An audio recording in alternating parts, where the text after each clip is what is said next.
What is confusion?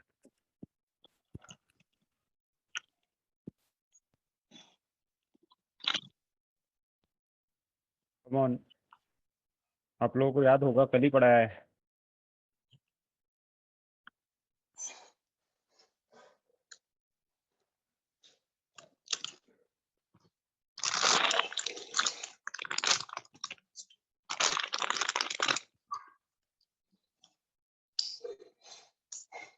मेरी आवाज आ रही है?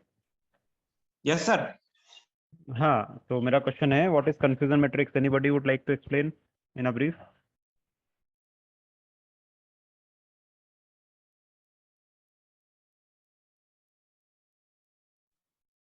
Confusion matrix tells us about true positive, true negative, false positive, and false negative.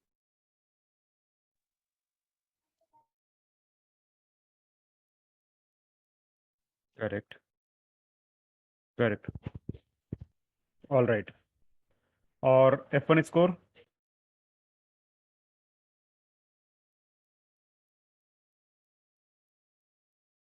F1 score is the harmonic mean of precision and recall. ठीक है, तो अभी मोटा मोटा मैं इसी पे ही बात करता हूँ। तो we have discussed about these all things. Now we are going to move on and going to learn few more things, right?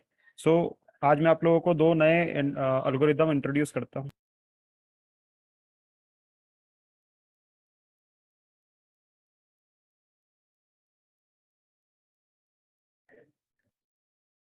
Okay, so let me introduce a new algorithm today. बहुत simple सा algorithm है और let's try to understand that. ठीक है, सो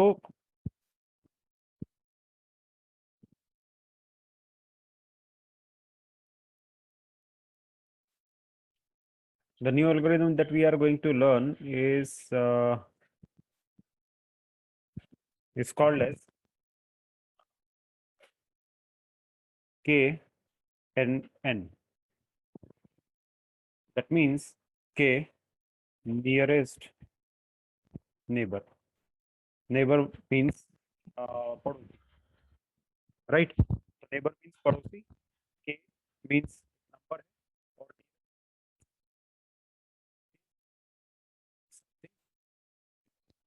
Voice is not clear, sir.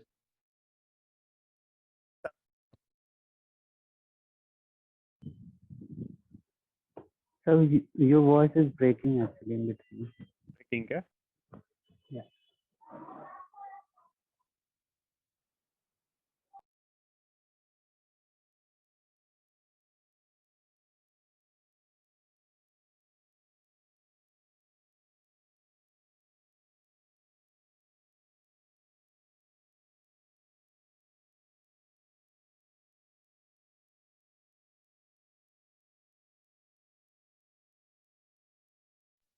Be consistent है क्या? Is it better now? Yes, sir. Now it's better. Better. Okay. एक और रीजन समझ आया. Now it will be much better. Is it? थोड़ा voice clear आ रहा है, तेज आ रहा है अभी? Yes, sir. हाँ, एक्चुअली वो स्पीकर का वॉइस ही कम कर रहा था मैंने लैपटॉप पे. ओके, तो के नियरेस्ट नेबर हम लोग पढ़ रहे थे. व्हाट इज के नियरेस्ट नेबर? सो आप लोगों को पता है कि अभी हम लोग करने की क्या कोशिश कर रहे हैं. हम लोग ये करने की कोशिश करते हैं कि हमारे पास जो भी डेटा सेट होता है, जिसके अंदर मल्टीपल फील्ड्स होती है, फील्ड नंबर 1 2 3 4, जो भी अपने पास अलग अलग फील्ड्स हैं, वो सारी फील्ड हम लोग पकड़ते हैं और उन सभी फील्ड्स के ऊपर ये जो हमारे पास फील्ड्स होती है, लेट्स से पहला फील्ड है इनकम, दूसरा फील्ड है एक्सपेंडिचर, तीसरा field may be something else like credit score, something like that. और इन सभी के बेसिस पे आप ये क्लासिफाई करने की कोशिश करते हैं कि whether the person is going to default और नॉट. मतलब पर्सन जो रहेगा लोन को रिपे करेगा या नहीं करेगा, ऐसा कुछ आप करने की कोशिश करते हैं. अब ये करने के लिए आपके पास होते हैं ये सारे वेरिएबल्स, ये हमारे कहलाते हैं एक्स वेरिएबल्स. और then we use to have this variable which is called as our Y variable. Now हमारे पास y तो डेफिनेटली हमेशा एक ही होने वाला है, एंड देन x जो रहेगा वो x हमारे पास आइदर एक हो सकता है या मल्टीपल हो सकते हैं। ठीक है, या तो एक होगा या मल्टीपल भी हो सकते हैं। क्लियर। और बेस्ड ऑन जो भी हमारा एक्स वेरिएबल है, उस एक्स वेरिएबल के बेसिस पे हम लोग वाई यानी ये यस और नो या ट्रू या फॉल्स या इस तरह की चीजें जो है वो क्लासिफाई करने की कोशिश करते हैं,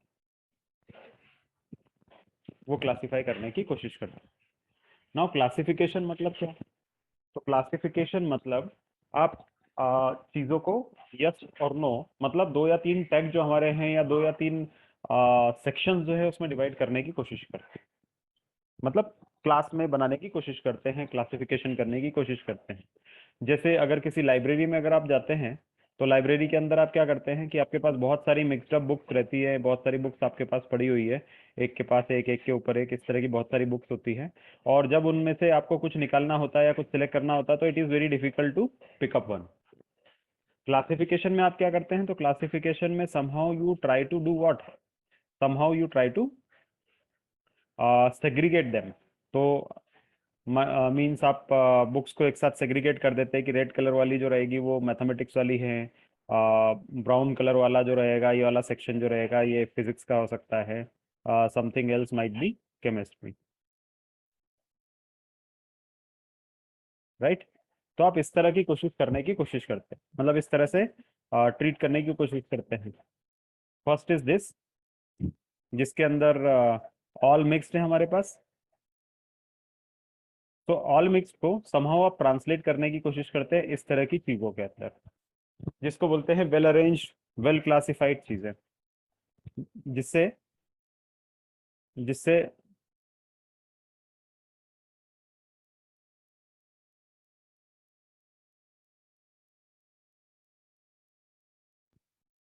जिससे आप क्या करने की कोशिश कर रहे हैं कि समहाउ जो डेटा रहेगा वो अलग अलग फॉर्म में डिवाइड हो जाता है और आपको भी इजी हो जाता है उसको आइडेंटिफाई करना, राइट। तो डेटा को समहाउ आप इससे इस फॉर्म में ट्रांसलेट करने की कोशिश कर रहे हैं। ठीक है। सिमिलरली अगर लोन डिफॉल्टर वाला केस होता था तो यहाँ पे 2 क्लास आपके पास होती थी, एक है आप बोल देते कि ये सारा जो है हमारा यस क्लास वाला है और ये सारा जो है हमारा नो क्लास वाला है। So this is what is called as classification, जिसके अंदर आप क्लासेस बनाते हैं और उसको लेबल भी देते हैं। मतलब आपने ये इस तरह से सेग्रीगेट कर दिया, बोल दिया ये नो क्लास वाला है, ये यस क्लास वाला है और ये समथिंग एल्स जो भी आपके पास रहेगा वो क्लास है। तो क्लास 1, क्लास 2 एंड क्लास 3, ऐसे मल्टीपल क्लासेस आ गई आपके पास।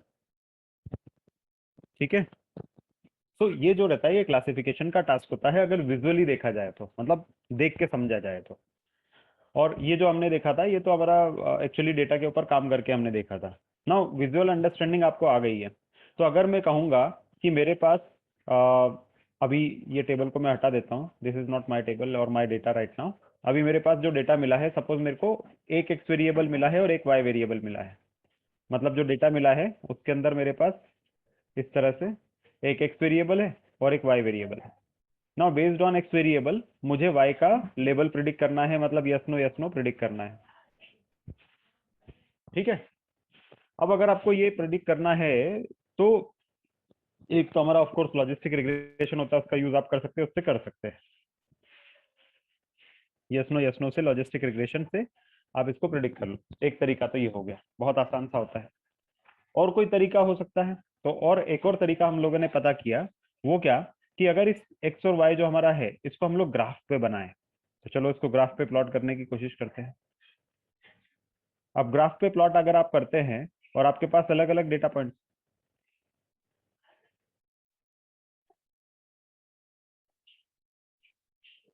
ये अलग अलग हमारे पास डेटा पॉइंट्स है।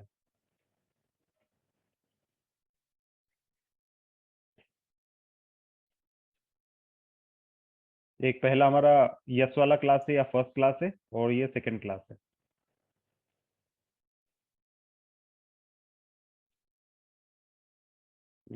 लेट मी रीड्रॉ इट, थोड़ा सा लॉजिक के साथ ड्रॉ करता हूँ मैं, आपको तो और ज्यादा समझेगा।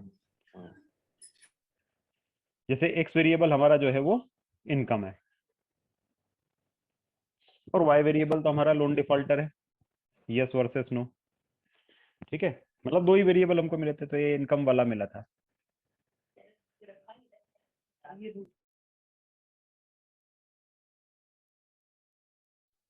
तो क्या आप यहाँ पे कोई एक कॉमन पैटर्न निकाल सकते हैं, बता सकते हैं कि अगर इनकम में कौन सा ऐसा पैटर्न होगा जिसके बेसिस पे आप बता सकते हैं कि बंदा डिफॉल्ट करेगा या नहीं करेगा?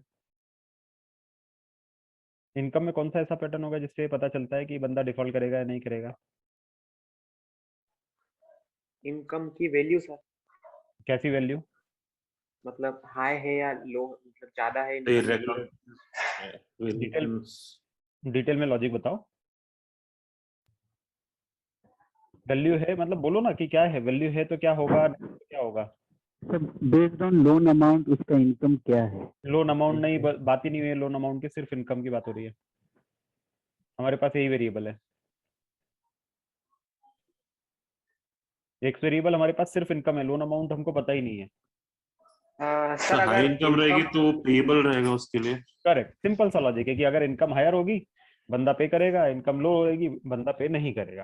ठीक है, अब उसके बाद भी जीरो मतलब हम लोगों ने मान लो डिसाइड कर लिया कि जीरो मतलब नॉट गोइंग टू पे, और यहाँ पे सपोज ऊपर के साइड पे एक ले लिया वैल्यू 1 मतलब विल पे। ठीक है, अब अगर मैं बोलूं कि आप इसका कोई ग्राफ बना दो तो क्या बना सकते हो क्या कोई ग्राफ इस पूरी चीज में कि भाई higher the income higher the chances of getting default, lower the income lower the chances of person going to default, ऐसा कुछ बना सकते हो? Yes sir. बताओ जीरो फिर। होगी ना सर वैल्यूज तो। हाँ, तो जो नॉट गोइंग टू पे मतलब जीरो, अब जीरो भी जो जीरो और 1 जो रहेगा उसके बीच में अगर आप देखिए तो ये वाला एक बाउंड्री आता 0.5 वाली, और 0.5 वाली मतलब इस वाला रीजन जो हमारा रहेगा मोटा मोटा, ये वाला जो रीजन रहेगा इसको हम लोग जीरो के आसपास का बोल सकते हैं कि हाँ यहाँ पे सारे लगभग वही लोग होंगे जो डिफॉल्ट करेंगे।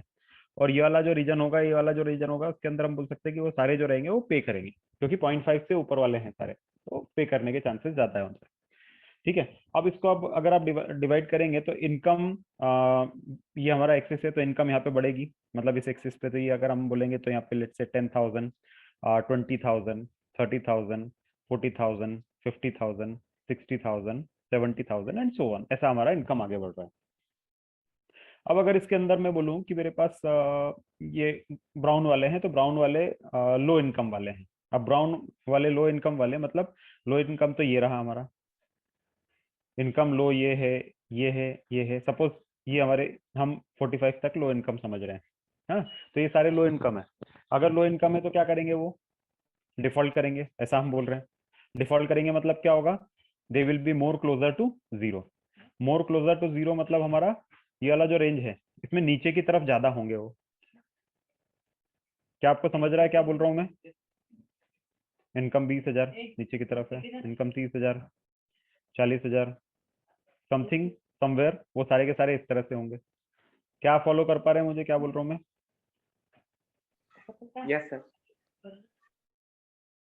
तो आप अगर इसको प्लॉट करेंगे तो मैक्सिमम जो भी एंट्रीज होगी, मैक्सिमम जो डेटा पॉइंट्स होंगे वो सारे यहीं कहीं होना चाहिए, क्योंकि ये सब लो इनकम वाले हैं, एंड लो इनकम वाले तो हाई चांसेस है उनके डिफॉल्ट करने के।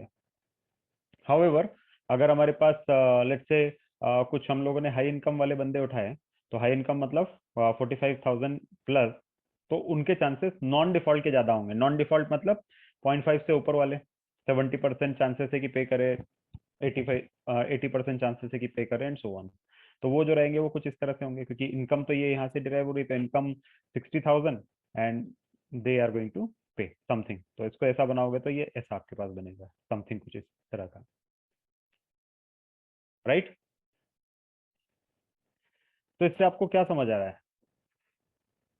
कि ग्राफ के बेसिस पे भी आप बहुत इजीली डेटा को डिवाइड कर सकते हैं।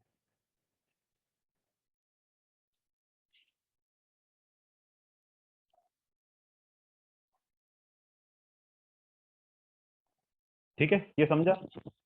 तो ये अगर आप देखोगे तो यहाँ पे वर्चुअली हमारे दो ग्रुप बन गए हैं एक तरह से। इधर वाले जो रहेंगे हमारे वो गोइंग टू पे मतलब नॉन डिफॉल्टर्स है, एंड ये हमारे जो रहेंगे ये डिफॉल्टर्स वाला ग्रुप।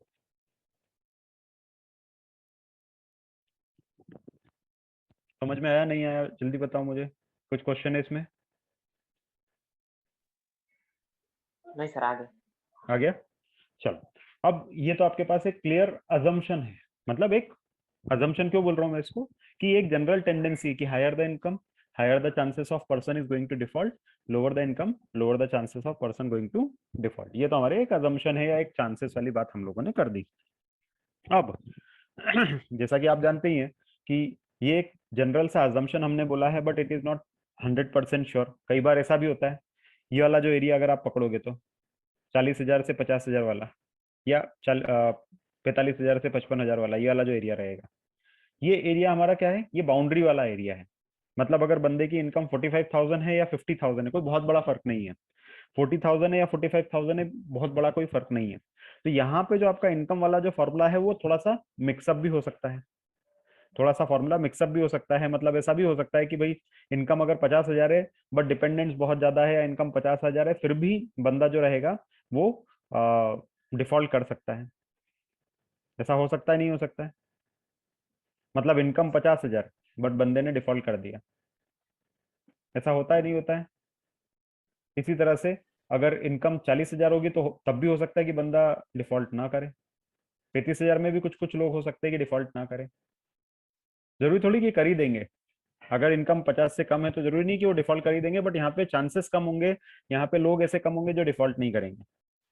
इसी तरह से अगर इनकम हायर है तो भी कोई गारंटी नहीं कि वो डिफॉल्ट नहीं करेंगे, इट इज पॉसिबल कि वो डिफॉल्ट कर जाए। राइट है, रॉन्ग है? राइट है। But at the same time chances की बात हम कर रहे हैं। मतलब अगर आप इस वाले एरिया को देखेंगे, इस वाले एरिया को देखेंगे तो यहाँ पे मैक्सिमम लोग वही होंगे जो रीपे करेंगे। बट इसका मतलब ये नहीं कि ऐसे लोग नहीं होंगे जो रीपे ना करें, मतलब ये वाले होने के भी चांसेस हैं थोड़े यहाँ पे। ऑन द कॉन्ट्ररी इसी तरह से इस वाले एरिया में भी, इस वाले एरिया में भी मैक्सिमम लोग तो वही होंगे जो डिफॉल्ट करेंगे, बट कुछ कुछ ऐसे भी हो सकते हैं जो डिफॉल्ट ना करें, लाइक ये।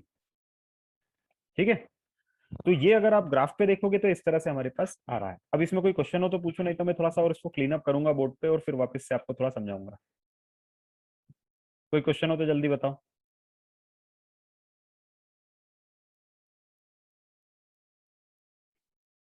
No question? क्लीन करूं चीजें? Yes sir. ठीक है।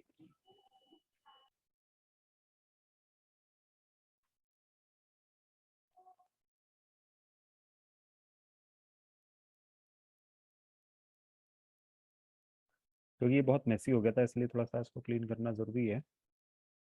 हाँ, तो हमारे पास था एक्स एक्सिस और वाई एक्सिस।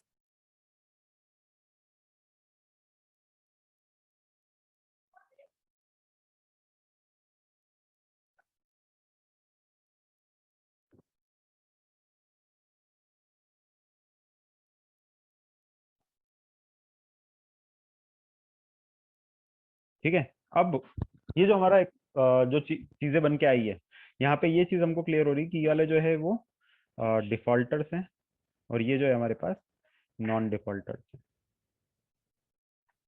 ठीक, अब ये तो एक नॉर्मल ग्राफिकल रिप्रेजेंटेशन हो गया। अब बात करते हैं के एन एन की। के एन एन क्या बोलता है भाई? के नियरेस्ट नेबर हमारे पास क्या बात बोल रहा है?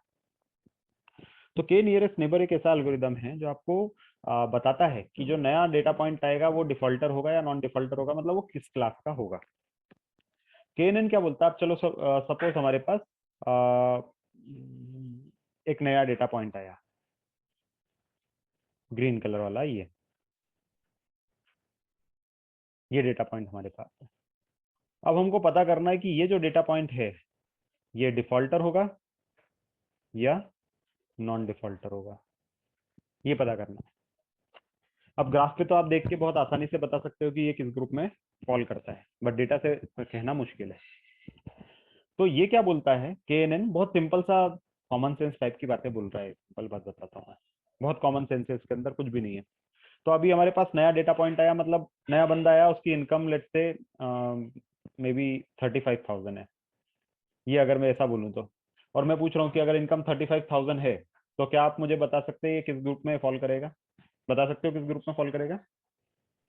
Yes sir. डिफॉल्टर वाले में, डिफॉल्ट। राइट? तो ये बहुत आसान रहा हमारे लिए। क्यों?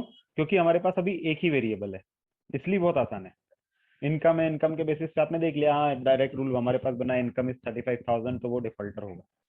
बट वही केस अगर होता हमारे पास 5-6 वेरिएबल, तो फिर मैं आपसे पूछता, आपके लिए थोड़ा सा मुश्किल हो जाता मैनुअल कैलकुलेशन करना कि इनकम इतना, एज ग्रुप इतना, मे बी एक्सपेंडिचर इतने, डिपेंडेंट्स इतने, and so on and so fourth, और उसको ग्राफ पे प्लॉट करके बताता, तो थोड़ा सा आपके लिए मुश्किल हो जाता। एनीवेज, बट अभी तो आप स्ट्रेट फॉरवर्ड कॉमन सेंस से बता सकते हैं कि ये डिफॉल्टर वाले ग्रुप में है। KNN भी वही चीज बताता है, बट मैथमेटिकली बताता है, ताकि आपको हर चीज के लिए ऐसा गैस ना करना पड़े। KNN बहुत सिंपल सा प्रिंसिपल बताता है, और वो क्या बोलता है सुनो, इसको थोड़ा क्लीन करना पड़ेगा। KNN एक बहुत सिंपल सी बात बताता है। वो क्या बोल रहा है कि भाई आपको इसका पता करना है, ग्रीन वाले पॉइंट का, कि ये किस ग्रुप का है। तो एज पर KNN, क्या मतलब होता है KNN का, पहले वो समझते हैं। K का मतलब होता है कोई नंबर, दिस नंबर में भी 2, 3, 4, 5, 6, 7, 8, 9, 10, जो भी आपको चाहिए, कोई भी एक रैंडम नंबर है वो ले लो, वो K होता है हमारे पास। नियरेस्ट, K नियरेस्ट, नियरेस्ट मतलब सबसे पास का, तो नियरेस्ट मतलब सबसे पास का। और नेबर, नेबर मतलब पड़ोसी, नेबर मतलब पड़ोसी। मतलब अगर मैं बोलता हूँ K की वैल्यू इज इक्वल टू 3, तो हो जाएगा 3 सबसे पास के पड़ोसी, 3 नियरेस्ट नेबर, 3 सबसे पास के पड़ोसी पॉइंट। अगर मैं 5 लिया तो 5 सबसे पास के आसपास वाले पॉइंट, ठीक है, 5 नियरेस्ट नेबर, ये इसका मतलब हो गया। अब अगर हमने K इज इक्वल टू 3 लिया, तो इसका मतलब क्या हो गया, या 5 ले लेता हूं तो ज्यादा आसान रहेगा मुझे एक्सप्लेन करना। तो 5 अगर मैंने लिया है, तो इसका मतलब है 5 नियरेस्ट नेबर, मतलब जो भी हमारा ये पॉइंट है, जो भी हमारा ये जो पॉइंट है, इसके 5 सबसे पास के नेबर्स को पकड़ो आप। तो देखो इसके सबसे पास के पास, सबसे 5 सबसे पास के नेबर्स कौन से हैं, ठीक है। सो 5 नियरेस्ट नेबर कौन से हैं इसके, तो पहला लेट से ये वाला होगा, दूसरा हमारे पास ये है, तीसरा ये है, चौथा ये है, और पांचवा ये। तो हमारे पास 5 नियरेस्ट नेबर्स मिल गए। कौन से 5 नियरेस्ट नेबर है, 1, 2, 3, 4 एंड 5। इसको थोड़ा मैं अलग से ड्रॉ करता हूँ बड़ा बना के। तो ये हमारा कहीं पे ग्रीन पॉइंट था, ये हमारा ग्रीन पॉइंट था, दिखने में अभी ऐसा दिख रहा होगा, ये एक ग्रीन पॉइंट था। फिर उसके आसपास हमारे पास 4 ब्राउन पॉइंट्स हैं, मतलब एक इधर कहीं है, दूसरा इधर कहीं है, तीसरा इधर कहीं था, ये चौथा इधर है, एंड देन एक ऑरेंज पॉइंट है। ऐसा ये पूरा दिख रहा है, 5 नियरेस्ट नेबर। ये जो चीज है, इसको मैंने यहाँ पे फिर से बनाया है, ये सबसे पास के हैं, और वो पास का ही बोला है, सबसे पास के 5 क्लोजेस्ट पॉइंट निकाल के लाओ। तो ये रहा 5 क्लोजेस्ट पॉइंट। अब हमको ये पता करना है कि किस क्लास का है, ये डिफॉल्टर है या नॉन डिफॉल्टर है, ये पता करना है हमको। तो हमने 5 नियरेस्ट नेबर निकाले। कहना क्या है इसका कि भाई तुमने जितने भी के डिसाइड किए थे, जैसे K is equal to 5 decide किया था, तो 5 नियरेस्ट नेबर निकाल लो। निकालने के बाद जो भी पांचों नियरेस्ट नेबर थे, उनकी क्लास पता करो। तो अगर आपने क्लास पता करना शुरू करी, तो ये हमारा है ब्राउन क्लास का, यानी डिफॉल्टर है, डिफॉल्टर है, डिफॉल्टर है और डिफॉल्टर है। तो हमारे पास इन 5 में से 4 डिफॉल्टर, 5 में से 4 डिफॉल्टर हैं, और ये जो हमारे पास है ये नॉन डिफॉल्टर है, एक जो है वो नॉन डिफॉल्टर है।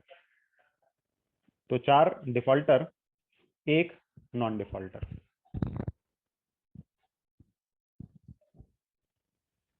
ठीक है, हमारे पास 4 डिफॉल्टर, एक नॉन डिफॉल्टर आ गया। ये आने के बाद अब आप देखो कि कौन मेजोरिटी में है। मेजोरिटी में कौन है, हु इज इन मेजोरिटी, ये मेजर है। तो जो भी मेजोरिटी में है उसकी जो भी क्लास होगी, जो भी मेजोरिटी में है उसकी जो भी क्लास होगी, वही क्लास हमारे इस पॉइंट की भी होगी। तो ये ग्रीन वाला डिफॉल्ट, मतलब इस वाले एरिया में डिफॉल्टर्स मेजोरिटी में है, तो ग्रीन वाला पॉइंट भी जो होगा वो डिफॉल्टर्स वाला पॉइंट ही हो, सिंपल एल्गोरिदम। तो हम बोल सकते हैं कि ये जो पॉइंट है इसको हमको डिफॉल्टर रखना है, मतलब इस पॉइंट को ब्राउन पॉइंट बना दो, मतलब ये जो नया डेटा पॉइंट था वो डिफॉल्टर होगा, मतलब ये जो 35,000 सैलरी वाला जो था ये डिफॉल्टर हो। समझ में आया क्या बोला मैं और कैसे एल्गोरिदम वर्क किया? Yes sir. कोई डाउट है इसमें किसी को?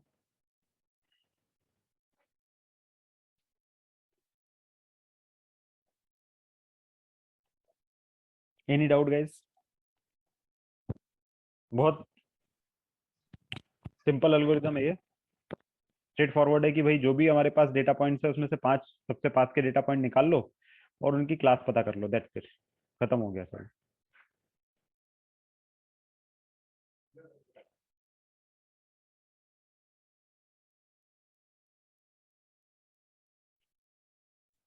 सर नॉर्मल प्रैक्टिस में जो इसके नियरेस्ट नेबर रहते हैं, ये 5 ही लेते हैं या और 5 से ज्यादा भी होते हैं? नहीं नहीं, वो अपनी मर्जी से हम लोग लेते हैं, 5 भी ले सकते हैं आप, 3 भी ले सकते हैं, 7 भी ले सकते हैं, 9 भी ले सकते हैं। बट आप एक बार ध्यान दीजिए, मैं जो भी बात कर रहा हूँ वो ऑड पॉइंट्स की क्यों कर रहा हूँ मैं, 5 3 7 9 ऐसा क्यों बोल रहा हूँ मैं? 2 क्यों नहीं बोला मैंने, 4 क्यों नहीं बोला मैंने, 6 क्यों नहीं बोला? एनीबॉडी? क्योंकि सर सर क्योंकि उसके इक्वल अगर हो सकता है ना दोनों, हाँ, टाई हो जैसे सकता 4 है, दिया तो 2। करेक्ट। तो to avoid the tie, tie हो सकता है ना, अगर आपने 6 नियरेस्ट नेबर ले लिए तो ऐसा भी तो हो सकता है कि 6 नियरेस्ट नेबर अगर आपने लिए तो 3 हमारे पास ब्राउन निकल जाए और 3 हमारे पास ऑरेंज निकल जाए, तो उस केस में हमारे पास डिसीजन नहीं आ पाएगा। अल्गोरिथम अगर डिसीजन नहीं आ रहा है इसका मतलब हम बोल रहे हैं कि एल्गोरिदम कन्वर्ज नहीं होना है, एल्गोरिदम कन्वर्ज नहीं हो पाएगा, मतलब डिसीजन नहीं आ पाएगा। ठीक है, तो उसको अवॉइड करने के लिए आप ऑड पॉइंट्स लेते हैं। हाँ, और कोई क्वेश्चन? तो मैं जो बोला था कि ये नंबर रेंडमली आप खुद ही सिलेक्ट करते हैं, it may B 3 5 7 and so on.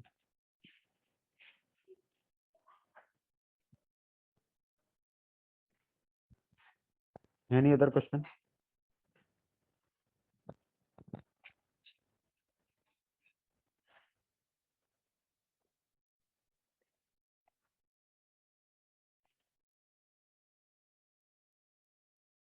All good? तो के नियरेस्ट नेबर क्लियर है कैसे वर्क करता है? Yes sir. ठीक है, अब इसमें और थोड़ा डिटेलिंग जानते हैं।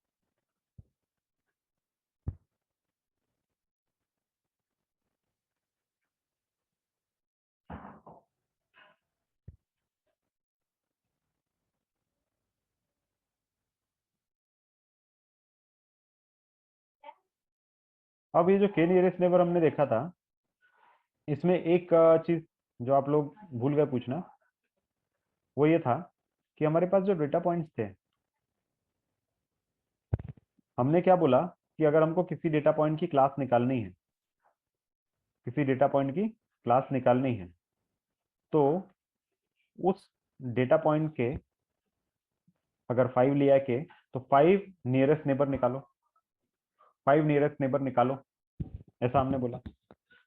अब 5 नियरेस्ट नेबर यहाँ पे तो मैंने बहुत आसानी से आपको बता दिया क्योंकि मेरे सामने ग्राफ बना हुआ था, तो ग्राफ में देख के ही मैंने विजुअली बता दिया कि ये 5 नियरेस्ट है।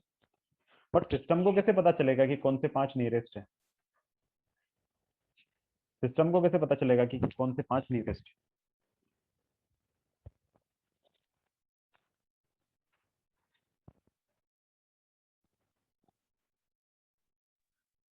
सो इसकी वैल्यूज फाइंड करेंगे, उसके बेसिस पे निकालेंगे।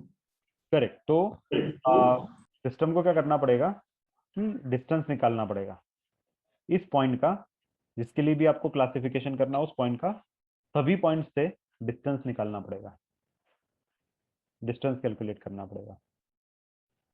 और ये जो डिस्टेंस कैलकुलेट करेगा फिर उसमें से वो निकालेगा सॉर्ट करके कि भाई टॉप 5 नियरेस्ट, टॉप 5 कौन से हैं या बॉटम 5 कौन से, तो ये सारे डिस्टेंसेस वो निकाला।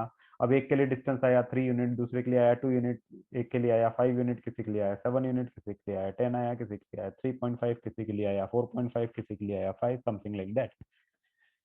ठीक है, तो उसमें से फिर ये इसको सॉर्ट करेगा सिस्टम पीछे के पीछे, और सॉर्ट करने के बाद फिर पता करने की कोशिश करेगा कि कौन से सबसे पास वाले हैं। तो फिर उसके बेसिस पे बोलेगा कि चलो एक तो ये सबसे पास का दिख रहा है, फिर दूसरा ये सबसे पास का दिख रहा है, फिर तीसरा ये सबसे पास का दिख रहा है, ये फोर्थ नंबर वाला ये रहा है, ये फिफ्थ नंबर वाला रहा। ऐसे। तो फिर वो नियरेस्ट 5 निकल के आएंगे। ठीक है, बट एनीवेज ये जो चीजें हैं ये आपको कुछ नहीं करनी है, तो एल्गोरिदम में पीछे पीछे अंदर अंदर सब हो जाता है, आपको तो सिर्फ KNN कॉल करना है, कॉल करोगे ये रिजल्ट देते, बट पीछे पीछे ये सब चलता है आपके। अब ये जो 5 पॉइंट उसने निकाले हैं, ये किस, यानी जो डिस्टेंस निकाला है, डिस्टेंस कैसे कैलकुलेट होता है, कौन सा डिस्टेंस होता है? तो वो भी आपने 10th लेवल पे पढ़ा होगा, आई थिंक 9th लेवल पे पढ़ा होगा, कि डिस्टेंस ऑफ अ पॉइंट और डिस्टेंस बिटवीन 2 पॉइंट, ज्योमेट्री में Distance आपने पढ़ा formula. होगा। हाँ, distance formula, distance between 2 point. तो अगर आपके पास 2 पॉइंट्स हैं तो उनके बीच का डिस्टेंस कैसे निकाला जा सकता है, ये 9th-10th में मैथमेटिक्स में आपने पढ़ा होगा, या बच्चों को पढ़ा रहे होंगे अभी आपने। तो उसके अंदर अगर ये पॉइंट है तो इसके अंदर हमारे इसके अगर कोऑर्डिनेट्स हैं x1 और y1, और इसके कोऑर्डिनेट्स अगर x2 और y2 है, तो डिस्टेंस कैसे निकलता है a और b के बीच का? वो डिस्टेंस निकालने के लिए हमारे पास एक फॉर्मूला होता है जिसको बोलते हैं यूक्लिडियन डिस्टेंस, जिसका वैल्यू होता है under root of x2 minus x1 square plus y2 minus y1 square. याद है ये फॉर्मूला हमने बचपन में पढ़ा था Yes. ज्योमेट्री में, तो यही फॉर्मूले का यूज होता है इसमें। इस फॉर्मूले को बोलते हैं यूक्लिडियन फॉर्मूला, यूक्लिडियन डिस्टेंस, या पाइथागोरस थ्योरम के बेसिस पे वर्क करता है, यूक्लिडियन डिस्टेंस। ठीक है, तो ये यूक्लिडियन डिस्टेंस जो रहता है उस डिस्टेंस के बेसिस पे वैल्यूज को कैलकुलेट करता है। तो ये फॉर्मूला लगाता है और डिस्टेंस निकालने की कोशिश करता है। तो distance is equal to x2 minus x1 square plus y2 minus y1 square, वो फॉर्मूला लगाता है ये, और ये डिस्टेंस निकालने की कोशिश करता है। ठीक है, अलग अलग कंडीशंस में अलग अलग डिस्टेंस के फॉर्मूले लगते हैं। There are multiple distance formulas. एक हमने अभी बताया यूक्लिडियन डिस्टेंस मेथड, और भी बहुत सारे होते हैं, Euclidean, Chebyshev, then Jaccard distance, sorry cover distance, then और भी बहुत सारे अलग अलग डिस्टेंस मेजर्स होते हैं, मैनहट्टन डिस्टेंस, चेबीशेव, सॉरी मिन्कोवास्की। सो यूक्लिडियन, चेबीशेव, गोवर, मैनहट्टन, मिन्कोवास्की, और भी बहुत से अलग अलग डिस्टेंस मेजर्स होते हैं। बेस्ड ऑन सिनेरियो आप इसको अप्लाई कर सकते हैं, बट जो मोस्ट पॉपुलर है या जो लगता है वो है यूक्लिडियन डिस्टेंस। तो यूक्लिडियन डिस्टेंस के बेसिस पे कैलकुलेशन होता है। डोंट वरी, बाकी की चीजें भी हम कॉन्टेक्स्ट वाइज और जैसे जैसे आएगा वैसे वैसे मैं आपको बताता जाऊंगा। अभी जस्ट इंट्रोडक्शन चल रहा है चीजों का, तो थोड़ा लाइट रख रहा हूँ, but at the same time pointers भी आपको बता रहा हूँ कि और क्या क्या चीजें अपने पास और पढ़ने के लिए रहेगी इसमें। ठीक है, तो based on the data set, based on the decision point को आप अलग अलग डिस्टेंस मेजर्स का यूज करते हैं और उसके बेसिस पे डिस्टेंस निकालते हैं। ठीक है,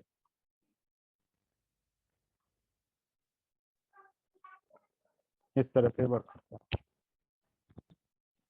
अब KNN पे अभी बचा हुआ कोई क्वेश्चन हो तो आप पूछ सकते हैं। This is what about KNN algorithm, this is all about KNN algorithm. अभी उसके अंदर फिर और कुछ डिटेलिंग रहेगी, वो मैं आगे जैसे जैसे बढ़ता जाऊंगा मुझे लगेगा कि अब बताना चाहिए तो बताऊंगा मैं, बट अभी स्टार्टिंग के लिए इतना है।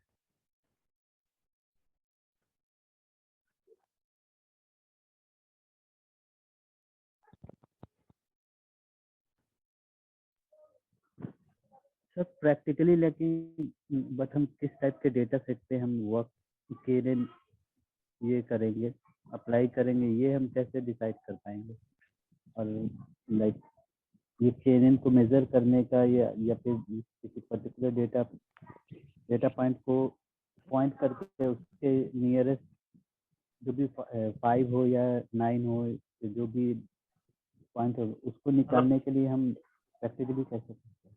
K की वैल्यू को क्या होना चाहिए, 5 होना चाहिए, 9 होना चाहिए, ऐसा बोल रहे हो? Yes yes. करेक्ट। तो उसके लिए हम लोग क्या करते हैं, उसके लिए हम लोग लूप चलाते हैं, और लूप चलाने के बाद एरर रेट निकालते हैं। एरर रेट निकालते हैं। अभी ये सब हटा रहा हूं मैं, ठीक है। अगर कोई क्वेश्चन हो तो अभी पूछ लो इसके अंदर जो भी बोर्ड पे लिखा है, नहीं तो मैं हटा रहा हूँ इसको व्हाइट बोर्ड को। कोई क्वेश्चन है?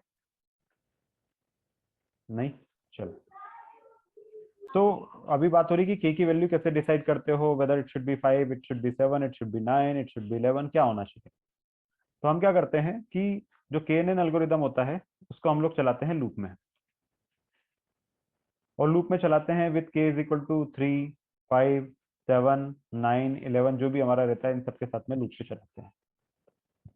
लूप में चलाने के बाद उसका एरर कैलकुलेट करते हैं हर एक के लिए, एरर रेट। एरर मतलब वही हम लोग कितना पास या कितना एक्यूरेटली कैलकुलेट कर पाए हैं। एरर आप बोल लो या एक्यूरेसी बोल लो, ये आपका खुद का डिसीजन होता है। तो एक्यूरेसी लो या एरर लो, जो भी आप लेते हो।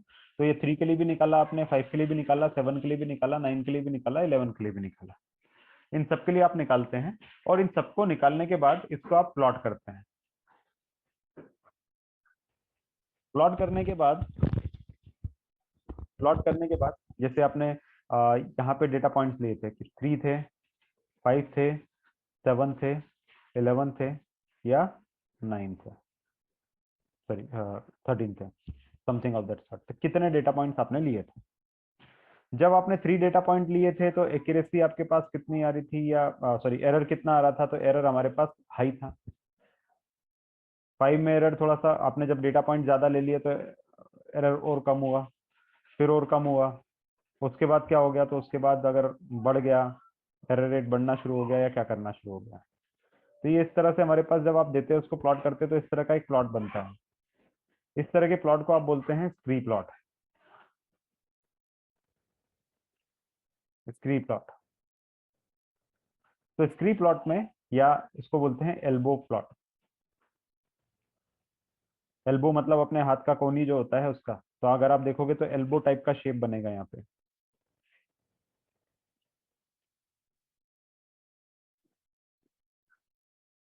तो ये जो एल्बो रहता है, जहां पे एल्बो फॉर्मेशन होता है, वो हम लोग लेने की कोशिश करते हैं। मतलब we try to pick up this area. तो it may be 5, it may be 7, ठीक है। But that's just kind of theoretical thing. Normally मैं तो प्रैक्टिकली क्या करता हूँ कि लूप रन करता हूँ। लूप रन करने के बाद मुझे जो भी बेस्ट एक्यूरेसी मिलती है, I can pick, sorry lowest error मिलता है, मैं नॉर्मली उसको पिकअप करने की कोशिश करता हूँ। But at the same time आप लोगों को ये इंश्योर करना पड़ेगा कि you should not pick up too less number of data points, क्योंकि बहुत कम लोग हैं तो आप डिस्गाइज होने के चक्कर में हो सकते हो कि हो सकता है कि उस एरिया के अंदर बहुत ज्यादा एरर्स हो, तो वो थोड़ा सा आपके एरिया एरर को डिबेट कर देते हैं, और बहुत ज्यादा भी नहीं लेना है। तो try to take moderate range, जितने भी डेटा ये इसकी नंबर ऑफ डेटा पॉइंट्स की, but at the same time higher accuracy है। तो वो थोड़ा सा ये जो चीजें होती है इसके अंदर की ये कितना लेना चाहिए, ये डेटा साइंस की फील्ड के अंदर आप बार बार मेरे से क्वेश्चन पूछोगे और बार बार मैं उसका जवाब आपको नहीं दे पाऊंगा, because these all are subjective. Condition के बेसिस पे, सिनारियो के बेसिस पे होता है। यहाँ पे कुछ भी थंब रूल नहीं होता कि यार हमेशा के की वैल्यू 7 ले लो हमेशा अच्छा परफॉर्म करेगा, या के की वैल्यू 5 ले लो हमेशा अच्छा काम करेगा। ऐसा कुछ नहीं होता। वो डेटा सेट पे डिपेंड करता है, वो सिनेरियो पे डिपेंड करता है आपके पास कौन सा है। अभी आप बोलोगे यहाँ पे भी आप क्लासिफिकेशन कर रहे हो KNN में भी, और लॉजिस्टिक रिग्रेशन भी जो था वो भी क्लासिफिकेशन था। भाई लॉजिस्टिक रिग्रेशन में भी तो आप यही कर रहे थे, क्लासिफिकेशन कर रहे थे यस नो वाला। KNN में भी आप यही कर रहे हो। तो अगला क्वेश्चन आपका ये होगा कि मैं, मेरे पास जो डेटा पॉइंट्स है उसमें मैं कैसे डिसाइड करूँ कि कब मेरे को KNN लगाना है, कब लॉजिस्टिक रिग्रेशन लगाना है, या कौन सा लगाऊं मैं। तो अगेन वो सब्जेक्टिव होता है। कुछ कुछ पॉइंटर्स जरूर होते हैं कि यहाँ पे ये अच्छा परफॉर्म करेगा, या इस तरह की चीज अच्छा परफॉर्म कर सकती है, बट करेगा ही नहीं इसकी कोई गारंटी नहीं है। उसमें कुछ पॉइंटर्स होते हैं, कुछ चीजें होती है जो थोड़ा ध्यान रखनी पड़ती है। मैं आपको धीरे धीरे करके ये सब चीजें बताता जाऊंगा, तो उनको आप ध्यान रखोगे तो आप बेटर एल्गोरिदम सिलेक्ट कर सकते हो। बट वो हमेशा थंब रूल नहीं होगा कि हमेशा ऐसे केस में यही चलेगा वैसे केस में वही चलेगा, ऐसा कुछ नहीं होता डेटा साइंस में। वो एक्सपेरिमेंट करने होते हैं आपको बार बार कि चलो अभी KNN भी इसके अंदर लगा के देख लो, हो सकता है ये वर्क कर सकता है इसके अंदर बेस्ड ऑन द इंडिकेशंस। चलो लॉजिस्टिक रिग्रेशन लगा के देख लो, it may work better here. तो आपको बार बार एक्सपेरिमेंट्स करने पड़ते हैं यहाँ पे, and that's why this field is called as data science. Scientist वाला जो फील्ड होता है, बार बार जो एक्सपेरिमेंट करते हैं साइंटिस्ट। ठीक है, कोई और क्वेश्चन है किसी को? Any other question?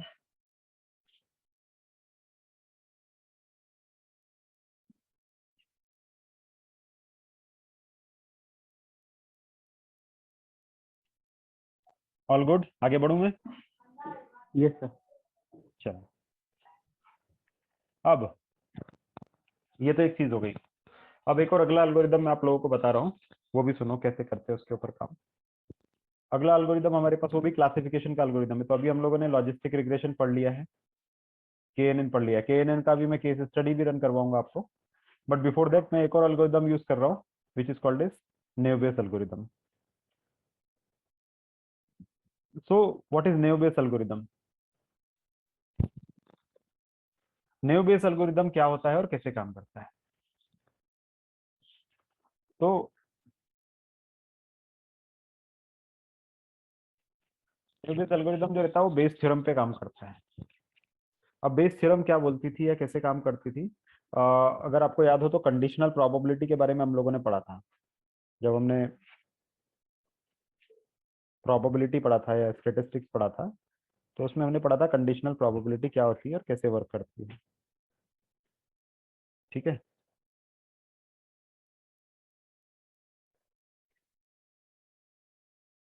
तो नेव बेस एल्गोरिदम भी कहीं ना कहीं वहीं पे ही वर्क करता है। प्रोबेबिलिटी हमने देखी थी कि क्या होती है, करेक्ट? तो प्रोबेबिलिटी में हमने क्या देखा था, कैसे काम करता है? Anybody? Probability is nothing but the chances of success divided by total number of event divided by favourable event divided by total event. ये प्रोबेबिलिटी का हमारा फॉर्मूला होता है। ठीक है, अब ये जो हमारे पास फॉर्मूला होता है प्रोबेबिलिटी का कि फेवरेबल अपॉन टोटल, इसी में हमने देखा था, एक मैंने आपको केस बताया था कंडीशनल प्रोबेबिलिटी वाला। मतलब सपोज ये आपके पास सुपर स्टोर है,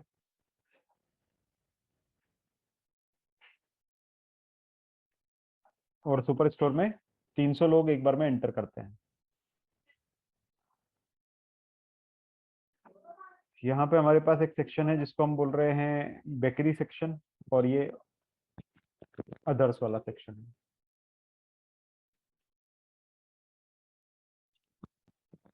अब हमारे पास प्रायर इंफॉर्मेशन है कि एक दिन में सुपर स्टोर में या एक घंटे में सुपर स्टोर में 50 मिल्क पैकेट बिक जाते हैं।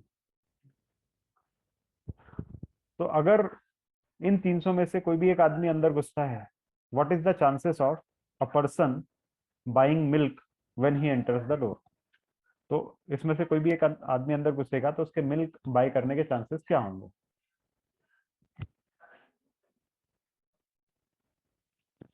What is the probability of somebody entering the door buying the milk? कोई भी स्टोर में एंटर करने वाला बंदा उस दिन दूध खरीदेगा, मिल्क खरीदेगा, उसके चांसेस क्या होंगे?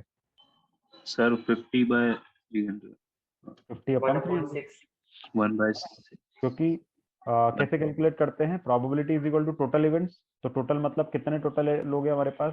300 लोग हैं। और फेवरेबल कितने हैं? तो फेवरेबल हमारे पास है कितने? 50।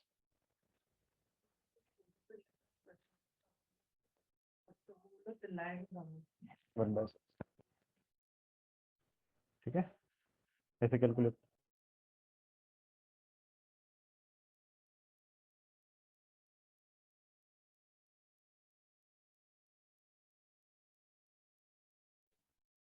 तो चांसेस हमारे पास आ गया 1/6 का। ठीक है, ऐसे प्रोबेबिलिटी निकालते हैं। अब इसी के अंदर एक केस आपको और बता दिया जाए, दूसरा केस। तो हमने बोला कि मिल्क जो है वो बेकरी सेक्शन में है, मिल्क जो है बेकरी सेक्शन में है। तो ऑफ कोर्स मिल्क लेने के लिए बंदे को बेकरी सेक्शन में घुसना ही पड़ेगा। हमने बोला ये जो 300 लोग थे उसमें से 300 लोग में से 100 लोग इधर बेकरी सेक्शन में गए हैं, और 200 लोग जो है वो अदर सेक्शन में ही होके निकल जाते हैं। तो अब टोटल 300 लोग एंटर करे थे, बट उस पर एडिशनल आपको एक कंडीशन बता के रख दी उसने। उसने क्या बता के रखी कि it is given that out of these 300 people 100 people always enter, I mean 100 people are going to enter bakery section, 200 never enters there। मतलब जो 300 थे, 300 में से 200 लोग कभी भी बेकरी सेक्शन में जाते ही नहीं है, ऐसा करके कंडीशन हमको बता दिया था। तो अब हमको प्रोबेबिलिटी निकालनी है, फाइंड द प्रोबेबिलिटी। प्रोबेबिलिटी ये बताओ कि what is the probability of somebody buying milk, किसी के मिल्क खरीदने की प्रोबेबिलिटी क्या होगी गिवन अगर वो बंदा बेकरी सेक्शन के अंदर है। What is the probability of somebody buying milk given he is in the bakery section. तो ये जो 1/3। करेक्ट। तो इसके अंदर क्या हुआ, तो हमने बता दिया कि बंदा बेकरी सेक्शन में है, तो ये हमको उसने पहले से ही बता दिया है। अगर वो पहले से ही बेकरी सेक्शन में है, बंदा बेकरी सेक्शन में है, तो वही जो रहेगा मिल्क खरीदेगा। तो अभी जो हमारे टोटल इवेंट्स जो हो जाएंगे वो कितने हो जाएंगे 100, क्योंकि इन 100 में से ही कोई ना कोई मिल्क खरीदने वाला है। तो और मिल्क कितने पैकेट से 50, तो 50/100 यानी 1/2 हमारे पास आंसर आएगा। ठीक है, करेक्ट। तो ये जो चीज होती है ये कहलाती है कंडीशनल प्रोबेबिलिटी। और कंडीशनल प्रोबेबिलिटी क्यों इंपॉर्टेंट है, क्योंकि इसके अंदर एक एक्स्ट्रा कंडीशन आपको दे रखी है कि भाई 300 लोग एंटर किए थे, बट उसके ऊपर से भी एक कंडीशन है कि 100 लोग उसमें से बेकरी सेक्शन, उसमें से सिर्फ 100 लोग ही बेकरी सेक्शन में जाते हैं। तो कंडीशन आपको दे रखी है। अगर कंडीशन आपको दिया रहता है तो ऐसी प्रोबेबिलिटी को बोलते हैं कंडीशनल प्रोबेबिलिटी। और अगर ये कंडीशनल प्रोबेबिलिटी हम लोग लगाते हैं तो आप पहले देखो, जब हमको कोई कंडीशन नहीं दी थी तब प्रोबेबिलिटी जो भी थी वो कितना था 1/6, यानी बंदे का मिल्क बाय करने का प्रोबेबिलिटी कितना था 1/6, which is approximately how much 0.16 something, 16% कुछ तो भी हमारे पास आता है। मतलब चांसेस जो थे वो कम थे। बट जब आपने कोई कंडीशन बता दी तो कंडीशन बताने से probability all of a sudden कितना जंप हो गया, 50% पे आ गया, 16% से एकदम से जंप हुआ। ठीक है,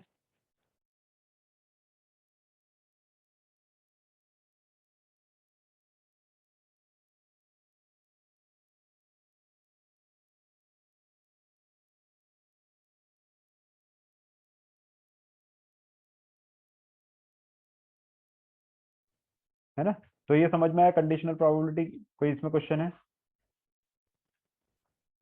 एनीबॉडी, कोई confusion? No sir. All clear?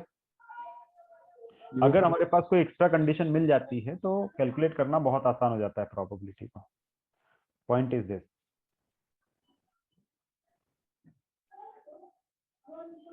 ठीक है, तो अब इसी चीज पे ही बेस्ड हमारे पास होता है क्या, इसी चीज पे ही बेस्ड होता है न्यूबेस थ्योरम। ये रहा न्यूबेस थ्योरम। अब न्यूबेस थ्योरम भी इसी तरह की कुछ कुछ चीजें करता है। Let me show you now. आपने जीमेल यूज किया है कभी? Yes sir. है ना। Yes sir. जीमेल में आपने देखा होगा 2 तरह के फोल्डर होते हैं। इवन हर मेल सर्वर में 2 तरह के फोल्डर होते हैं। एक होता है आपका इनबॉक्स और एक फोल्डर होता है स्पैम फोल्डर। ठीक है, स्पैम शायद हम लोग बहुत कम देखते हैं, बट क्योंकि हमको पता ही नहीं चलता इतना ज्यादा। एक होता है इनबॉक्स, दूसरा होता है स्पैम। क्या फोल्डर होता है ये? इनबॉक्स मतलब वो मेल बॉक्स जहाँ पे सब काम के मेल रहते हैं, जब सब इंपॉर्टेंट ईमेल्स उसके अंदर आते हैं, मतलब वैलिड ईमेल्स आते हैं। और स्पैम मतलब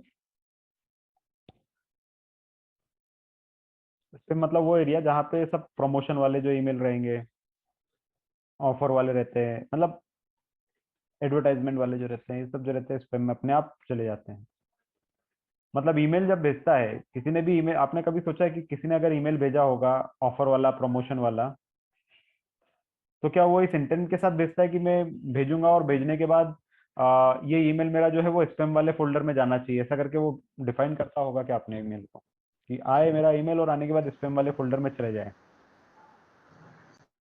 ऐसा तो कोई वो इंटेंशन के साथ भेजता नहीं होगा, क्योंकि अगर उसको भी पता है कि अगर स्पैम फोल्डर में चला गया तो नॉर्मली कोई चेक ही नहीं करेगा मेरा ईमेल, क्योंकि आज तक आप लोगों ने जो चेक किया होगा मैक्सिमम आप सिर्फ इनबॉक्स ही चेक करते हैं, स्पैम तो कभी चेक करते ही नहीं। तो जो ईमेल सेंड करने वाला होगा उसने भी ऐसा किसी इंटेंट के साथ भेजा नहीं होगा कि मेरा ईमेल जो है वो स्पैम में चले जाए। बट गूगल ने या जो भी हमारे मेल सर्वर्स होते हैं उन्होंने बीच में ही फिल्टर्स लगा रखे हैं, इंजन लगा रखे हैं जो कि ईमेल्स को फिल्टर करते हैं। और फिल्टर करने के बाद गूगल या जीमेल या जो भी हमारे पास है उन लोगों ने क्या कर रखा है, डिसीजन बना रखे हैं कि कुछ ईमेल हैं उसको वो स्कैन करते हैं और स्कैन करने के बाद उसके कंटेंट के बेसिस पे वो ऑटोमेटिकली ही उनको राउट कर देते हैं। मतलब वो आपको भी पता नहीं चलता है, बट वो अगर उनको कुछ पर्टिकुलर चीजें मिल जाती तो वो उनको इनबॉक्स में भेजते हैं, वरना स्पैम में भेज देते हैं। मतलब अगर गूगल को लगता है कि जो भेजा हुआ ईमेल है वो प्रमोशन हो सकता है, एडवर्टाइजमेंट हो सकता है, ऑफर हो सकता है, कुछ स्कैम हो सकता है या कुछ इस तरह की चीजें होती है, तो ऑटोमेटिकली वो स्पैम वाले फोल्डर में चले जाते हैं। वो आपके इनबॉक्स तक आने ही नहीं देता उसको। ये फीचर है, ये फीचर होता है गूगल जीमेल का या किसी भी मेल बॉक्स का, कि ऑटोमेटिकली आने वाले ईमेल को जो भी फिल्टर रहता है या जो भी हमारे पास चीज रहती है वो क्लासिफाई कर देता है कि ये जो ईमेल है ये हमारा स्पैम है या फिर जेन्युइन मेल है। जेन्युइन मेल को हम लोग बोलते हैं हैम, तो वो हैम है या स्पैम है वो ऑटोमेटिकली क्लासिफाई कर देता है। अगर हैम रहता है तो उसको इनबॉक्स में जाने देता है, अगर स्पैम होता है तो डायरेक्टली उसको वो स्पैम फोल्डर में डाल देता है। कई कई मेल बॉक्स में स्पैम को जंक भी बोलते हैं, तो वो डिपेंड करता है। बट अगर वो स्पैम है तो ऑटोमेटिकली वो जंक बॉक्स में, स्पैम बॉक्स में कहीं तो भी चले जाता है। तो ये जो लॉजिक रहता है, ये लॉजिक किसका होता है? ये लॉजिक मेल सर्वर का रहता है और मेल सर्वर ऑटोमेटिकली वो फिल्टर डाउन कर देता है। ठीक है, अब ये कैसे काम करता है ये हम लोग समझने की कोशिश करते हैं और इसके पीछे कैसे एल्गोरिदम लगे हुए हैं वो हम जानने की कोशिश करते हैं।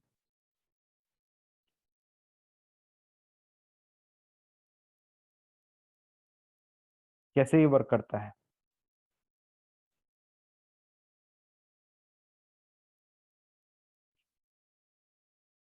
कैसे ये वर्क करता है? Let's try to understand that. तो कोई मुझे बता सकता है कोई कॉमन प्रॉपर्टी स्पैम और हैम की? अगर स्पैम रहेगा तो कैसे आप पहचानोगे? अगर आपको यहाँ पे बिठा दिया जाए और आपको पहचानना है कि जो आया हुआ ईमेल है वो प्रमोशन ऑफर वगैरह तो नहीं है, तो आप कैसे पहचानोगे? सर कुछ स्पेसिफाइड कीवर्ड्स रह सकते हैं और मतलब बहुत सारे लोगों तक सेम मेल पहुंचेगा। जैसे हाँ सर, जैसे फ्लिपकार्ट का कोई ऑफर है तो लाइक एक टाइम पे बहुत सारे यूजर्स को सेम ही मेल पहुंचेगा। बट उसमें तो मतलब जो हमारे पास ईमेल आते हैं उसमें यूजर्स के नाम तो लिखे होते नहीं है, तो सर्वर को कैसे पता चलेगा कि वो बहुत सारे को भेजा हुआ है या आपको अकेले को भेजा हुआ है? सर कीवर्ड्स के थ्रू मतलब स्पेसिफाइड। तो संगम बोल रहे हैं कीवर्ड्स के बेसिस पे। नाउ कीवर्ड्स में क्या कीवर्ड आप बोलते हो? क्या कीवर्ड हो सकते हैं वो? सर जैसे कोई ई कॉमर्स वेबसाइट है तो उनके इसमें डिस्काउंट या कोई परसेंटेज का कोई नंबर हो सकता है। डिस्काउंट, फिर उस type, offer, sale. Sale, limited period, yes sir. ऐसा करके कुछ भी लिखा रहता है। नॉर्मली ये होता है, ये हमारा भी ऑब्जर्वेशन है एज अ ह्यूमन बीइंग कि ऐसा होता है कि अगर कोई डिस्काउंट वाला रहता है तो सब्जेक्ट लाइन में या कहीं ना कहीं ईमेल के अंदर ये सब चीजें लिखी रहती है। इसी तरह के कीवर्ड्स होते हैं और भी बहुत सारे हो सकते हैं। तो वो जो कीवर्ड रहते हैं उन कीवर्ड्स के बेसिस पे, सॉरी कुछ गड़बड़ हुआ है क्या? सर स्क्रीन अनशेयर हो गई। हाँ,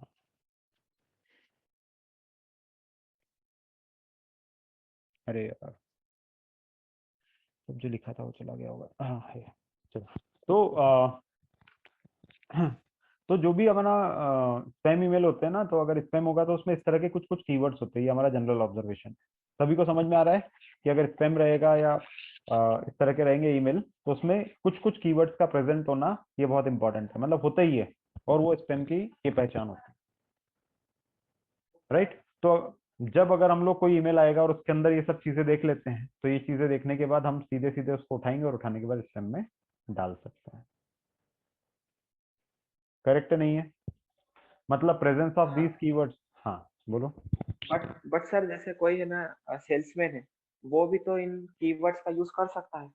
सेल्स, ऑफर, सर उसके भी तो अगर स्पैम में चले गए तो मैं सिर्फ कीवर्ड्स के हिसाब से अगर मैं स्पैम और हैम में डिफरेंस करने लग गए तो। करेक्ट, तो ऐसा होता भी है ना। देखा होगा आपने कई बार कुछ नई जगह से आपके पास ईमेल आती है तो उसके अंदर वो क्या करता है ना, एक और चीज लेता है, एक कॉन्टेक्ट लिस्ट करके भी होता है। तो कॉन्टेक्ट लिस्ट में भी ये चेक करता है, एडिशनल फिल्टर रहता है कि कॉन्टेक्ट लिस्ट में है क्या वो बंदा जिससे ईमेल आया है। अगर वो रहता है तो फिर उसको जाने नहीं देता है स्पैम में। कई बार देखा होगा बैंक एग्जीक्यूटिव या किसी से ईमेल आया होता है तो उनको बोलते, वो लोग आपको अलग से बोलते हैं कि अपना स्पैम फोल्डर चेक कर लो। और या कई बार ये बोलते हैं कि जो भी हमारा ईमेल आईडी है इस ईमेल आईडी को आपके कांटेक्ट में ऐड कर लो ताकि वो स्पैम फोल्डर में नहीं जाएगा। इस तरह की चीजें भी रहती है। तो इस पूरे क्लासिफिकेशन में चांसेस हैं थोड़ा मिसक्लासीफाई होने के, बट नॉर्मली नहीं होती है मिसक्लासीफाई। और वो सिस्टम में बार बार चीजें लर्न करता जाता है और सिस्टम ये भी देखता है कि अगर वो किसी सेल्समैन का इनबॉक्स है क्या, मतलब वो जो भी एल्गोरिदम रहता है वो लर्न करता है और वो देखता है कि किसका ईमेल बॉक्स है। अगर मेरे ईमेल बॉक्स में हमेशा मतलब इस तरह के कीवर्ड्स वाले ईमेल प्रेजेंट हैं तो वो फिर उसको क्लासिफाई नहीं करता ईमेल स्पैम और हैम में। मतलब जब हम लोग किसी ईमेल को बोलते हैं कि ठीक है ये स्पैम नहीं है नॉर्मल है, तो ऑटोमेटिकली सिस्टम में रिकॉर्ड हो जाता है ये कि भाई इस यूजर के लिए ये ईमेल नॉर्मल है, तो फिर उसको जाना ही नहीं देता वो दूसरा। ठीक है, बट नॉर्मल ऑब्जर्वेशन ये है कि इस तरह की जो चीजें रहती है वो स्पैम में चली जाती है। मतलब बेसिक ऑब्जर्वेशन क्या हो गया कि इस तरह के कीवर्ड्स का प्रेजेंट होना। राइट है रॉन्ग है? राइट है सर। तो इसी के बेसिस पे सिस्टम लर्न करने की कोशिश करता है। अब आप पुराना जो ध्यान रखोगे, पुराना ध्यान रखोगे वो क्या था हमारा? तो पुराना मैंने आपको बताया था probability of somebody buying milk given probability of somebody buying milk given the person in a bakery section। कोई भी मिल्क खरीदेगा की प्रोबेबिलिटी निकालो अगर वो बेकरी सेक्शन में है तो। ये हम लोगों को प्रोबेबिलिटी निकालनी थी और हमने बोला था कि ये प्रोबेबिलिटी निकालना हमारे लिए बहुत आसान हो जाता है, इसमें चांसेस बढ़ जाते हैं। तो अगर आपको एक प्रॉब्लम दिया जाए और कहा जाए कि भाई तुम्हारे पास एक ईमेल आया है और ईमेल आया है, अब इस ईमेल के बेसिस पे तुमको ये पता करना है कि ये स्पैम है या हैम है। अगर आप इसको जनरल कैलकुलेशन करोगे, जनरल कैलकुलेशन करोगे तो आपके पास जो प्रोबेबिलिटी होगी वो बहुत कम आएगी। मतलब आप बहुत मुश्किल से पहचान पाओगे, पहचान ही नहीं पाओगे इनफैक्ट कि वो स्पैम है या हैम है। और पहचाना भी तो उसमें मिसक्लासिफिकेशन बहुत सारे हो सकते हैं। ये एक केस हो गया। दूसरा केस क्या हो गया, मैंने आपको एक ईमेल दिया और मैंने कहा कि ये ईमेल है और इसके अंदर ऑफर प्रेजेंट है, सेल्स प्रेजेंट है, लिमिटेड पीरियड ऑफर और इस तरह के कुछ कीवर्ड्स प्रेजेंट है। अब मुझे बताओ, मतलब मैंने तुमको कंडीशन दे दी कि इसके अंदर ऑफर और ये वाले कीवर्ड्स प्रेजेंट है। अब मुझे बताओ कि ये जो ईमेल है वो स्पैम है या हैम है। तो क्या आप उसको क्लासिफाई कर पाओगे? यस, हम कर पाएंगे बहुत आसानी से। ठीक है, तो मतलब यहाँ पे दो सिनारियो हो गए कि एक scenario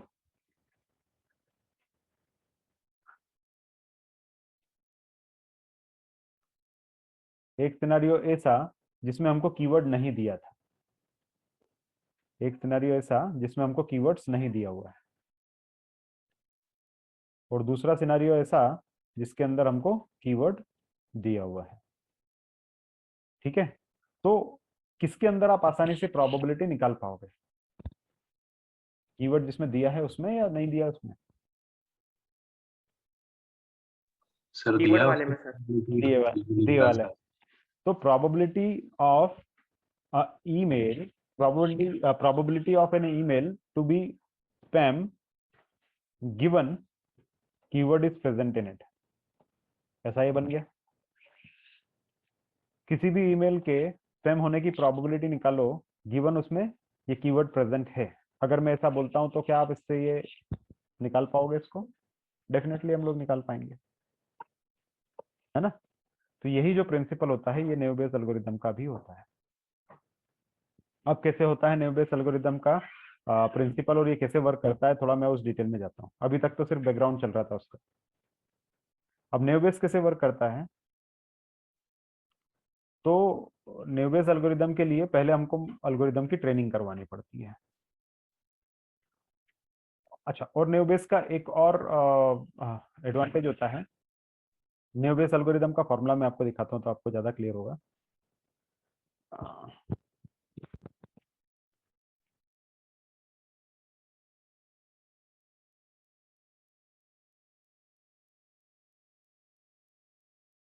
naive Bayes algorithm formula, तो नेव बेस एल्गोरिदम का जो फॉर्मूला है वो ये है। अभी इस फॉर्मूले को अगर आप देखेंगे तो क्या बोलता है ये फॉर्मूला क्या बोलता है आपको? ये फॉर्मूला बोलता है probability of A given B is equal to, sorry screen दिख रही है क्या मेरी? Yes sir. नहीं, फॉर्मूला में जो दिखा रहा था वो दिख रही है क्या? अभी दिख रही नहीं, होगी। वो फॉर्मूला नहीं दिख रहा। अभी दिख नो रहा सर, होगा, व्हाइट बोर्ड दिख रहा था, अब दिख रहा है। है ना? तो यहाँ पे फॉर्मूला देखोगे तो ये फॉर्मूला क्या है?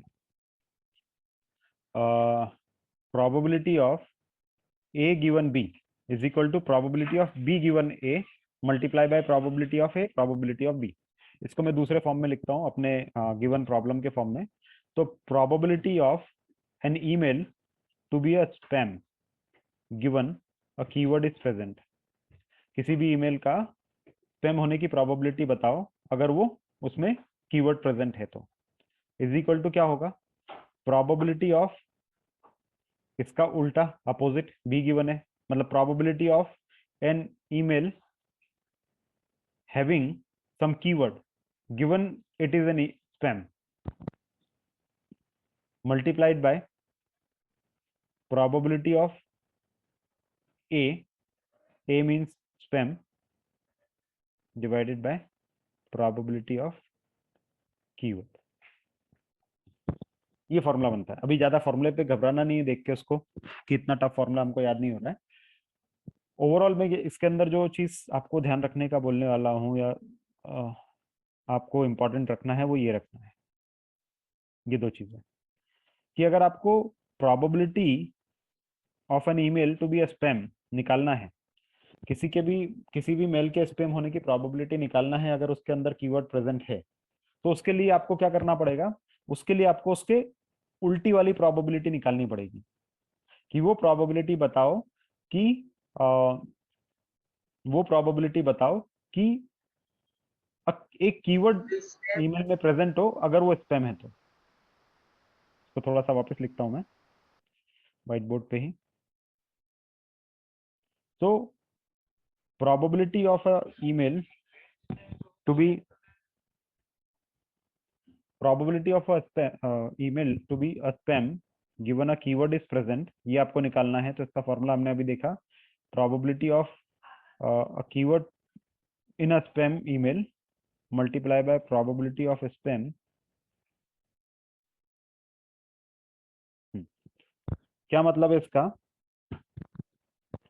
कि आपको अगर प्रोबेबिलिटी निकालनी है कि ईमेल के स्पैम होने की,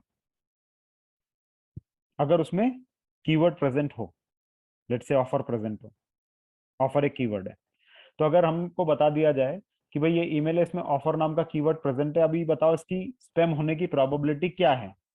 तो आप बोलोगे स्पैम होने की प्रोबेबिलिटी इसकी 70% है या 90% है, तो आप उसको स्पैम ईमेल में डाल सकते हो, राइट?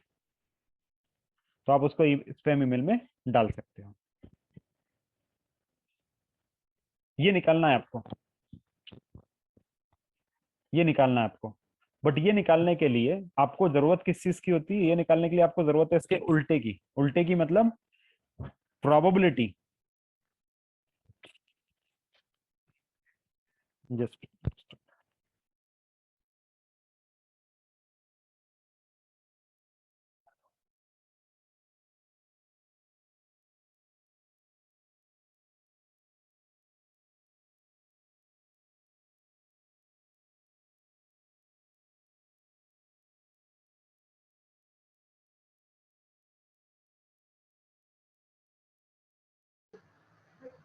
हेलो सर, इसको चलो इंटरसेक्शन भी तो लिख सकते हैं, न्यूमरेटर को। सर वॉइस नहीं आ रही सर। हाँ, अभी आ रही है आवाज? हाँ सर। हाँ,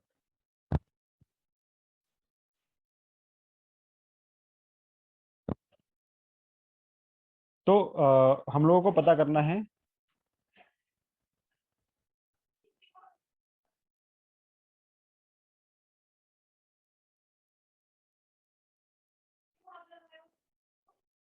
तो हमको पता करना probability of a email to be spam, अगर उसमें ऑफर दिया हुआ है तो, मतलब ऑफर वाला कीवर्ड दिया हुआ है तो उसके स्पैम होने की प्रोबेबिलिटी निकालनी है। इसको हम लोग थोड़ा अपोजिट तरीके से भी निकाल सकते हैं। कैसे? मतलब उसको निकालने के लिए हमको ये चाहिए, क्या चाहिए कि अगर अगर अगर ऑफर उसके अंदर प्रेजेंट है,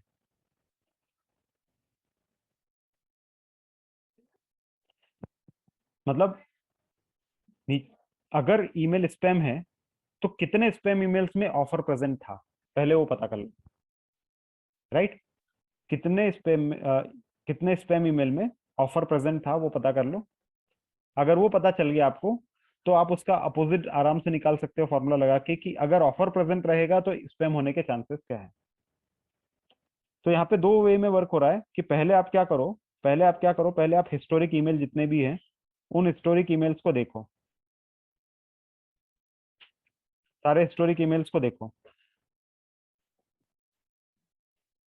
और सारे हिस्टोरिक ईमेल्स को देखने के बाद सारे हिस्टोरिक ईमेल देखो, और सारे हिस्टोरिक ईमेल्स को देखने के बाद उनमें से देखो कि ऑफर कितने में प्रेजेंट था।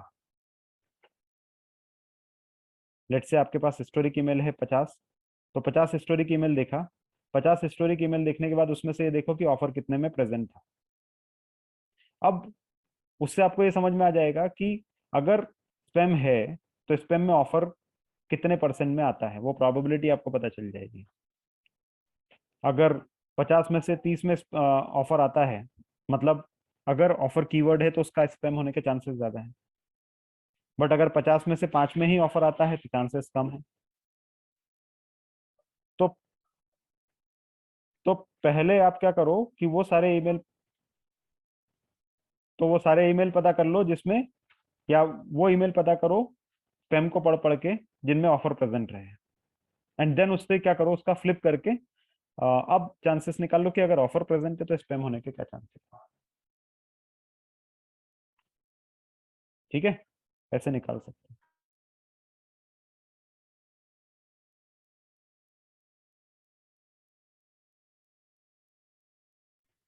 ठीक है, ये समझ में आ रहा है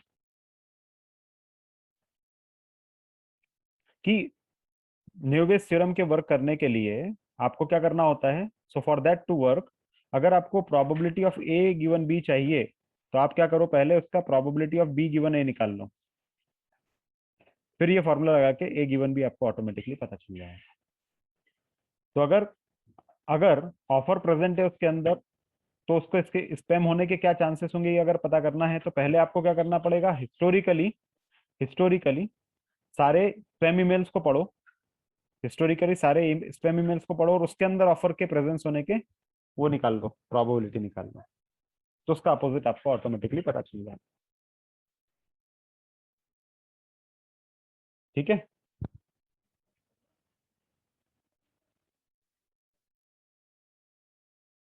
कोई क्वेश्चन इसमें?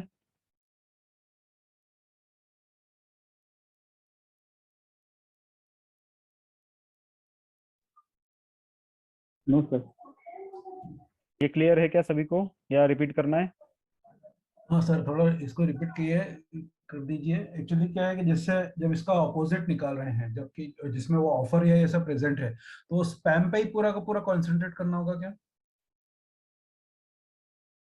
करेक्ट, स्पैम वाले ईमेल सारे आपको रीड करने पड़ेंगे, मतलब पूरा सिर्फ आपको स्पैम ही देखना है, क्योंकि अगर स्पैम है तो हम ये देखने की कोशिश कर रहे हैं कि कितने स्पैम ईमेल्स में से पर्टिकुलर कीवर्ड उसमें प्रेजेंट होगा, मतलब ऑफर या कोई और कीवर्ड उसके अंदर प्रेजेंट है, तो उसको पहले हम वो रीड करते हैं और रीड करके अपने मॉडल को ट्रेन करते हैं कि हाँ हमने सारे स्पैम ईमेल को रीड किया और उसके अंदर ये सारे कीवर्ड्स हमको मिले, और ये कीवर्ड मिले तो ये कीवर्ड जो थे ये स्पैम ईमेल्स के अंदर थे, तो ऑफ कोर्स अब आने वाले ईमेल के अंदर ऑफर प्रेजेंट था, तो फिर इसके स्पैम होने के चांसेस क्या है। ठीक है, जी सर।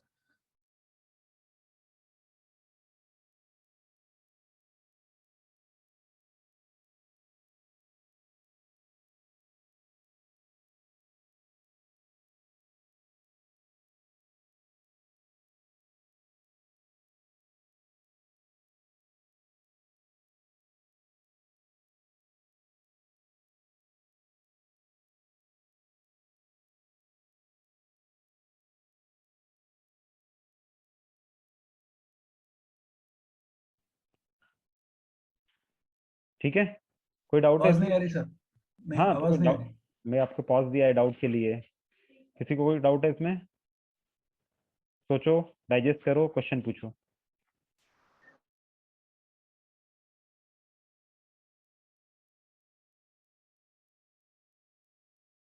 No question? सभी को क्लियर है? दीपक, भावना, आतिक, इरशाद, ईशान, नेहा, रिया, जुबैर? सर इसे एक बार थोड़ा रिपीट कर देंगे समरी पॉइंट ऑफ व्यू से, ठीक है लाइक ना? बहुत सारी चीजें थी तो थोड़ा। एक बार थोड़ा सा फिर से रिपीट करता हूँ, क्विक समरी। तो इसमें बेसिक प्रिंसिपल क्या है? फॉर्मूला, ये जो नेव बेस का फॉर्मूला है जो मैंने आपके सामने लिख रखा है, उसी फॉर्मूले के बेसिस पे ये वर्क करता है। ठीक है, इसके अंदर फॉर्मूले का बेसिक प्रिंसिपल क्या है कि अगर आपको एक चीज की प्रोबेबिलिटी निकालनी है, like probability of mail to be a spam, mail के स्पैम होने की प्रोबेबिलिटी निकालनी है given a keyword is present in it. अगर ईमेल में एक कीवर्ड प्रेजेंट है तो उस कीवर्ड के बेसिस पे क्या आप उसको स्पैम क्लासिफाई कर सकते हैं या नहीं कर सकते हैं, उसके चांसेस क्या है स्पैम होने के, अगर उसमें कीवर्ड प्रेजेंट है तो। अगर आपको ये निकालना है तो इसका तरीका क्या होता है, उसकी अपोजिट वाली प्रोबेबिलिटी निकाल लो। Probability of an email to be a probability of a keyword to be present in an email given it's a spam. मतलब अगर स्पैम ईमेल है तो स्पैम ईमेल में कोई कीवर्ड होने की प्रोबेबिलिटी क्या है, ये निकाल लो, इसका अपोजिट निकाल लो। तो आपको ये अपोजिट के बेसिस पे ये वाली प्रोबेबिलिटी मिल जाएगी। अब अपोजिट कैसे निकालेंगे?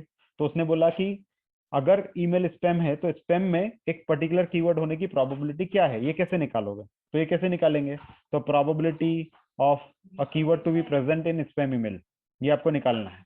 मतलब क्या कि आपको सबसे पहले सारे ईमेल्स पढ़ने पड़ेंगे, उन सारे ईमेल्स के अंदर से वो निकालना पड़ेगा जो स्पैम है, और उन स्पैम में कीवर्ड प्रेजेंट है या नहीं वो पढ़ो और प्रोबेबिलिटी पता चल जाएगी।